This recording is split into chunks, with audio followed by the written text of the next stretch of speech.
جی السلام علیکم ورحمۃ اللہ۔ اللہم صلی علی محمد و علی محمد۔ درود و سلام محمد و آل محمد کی ذات پر۔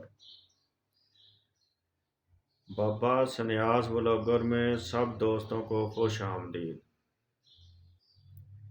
جی آج ہم روحی چیزوں کو پکانے کی دعوت دیں گے، جس کے اجزاء یہ ہیں: کھانے والا نمک 1 پاؤ، نمک ڈلے کا لے کر باریک کرنا ہے،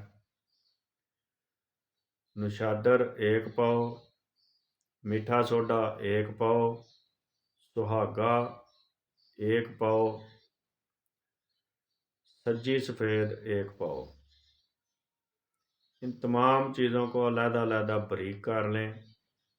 باریک کرنے کے بعد لوہے کی کڑھائی میں ڈال لیں اور 1 کلو آک کی جڑ کا پانی لینا ہے، اپنے مدار کی جڑ کا پانی 1 کلو، وہ اس میں کھرل کر دیں۔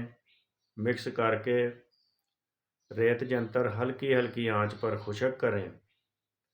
پانی خشک ہو جائے گا، آپ کا دابو تیار ہے۔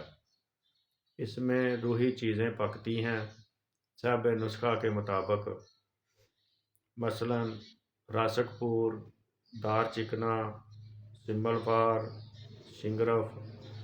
جو بھی چیز پکانی ہے یہ 12 گھنٹے آپ نے پکانی ہے ہلکی آنچ پر، اور اس کے بعد چیک کر لیں اس کو۔ یہ صاحب نسخہ کے مطابق روحی چیزوں کو پکاتا ہے۔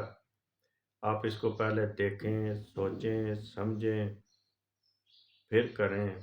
اگر کوئی آگے راستہ نکلے تو ہمیں بھی بتائیں، اور آپ نے کوئی اپنا نسخہ دینا ہو ویڈیو کی شکل میں یا وائس میسج کر دیں، ہم آپ کا نسخہ چینل پر دیں گے۔ والسلام۔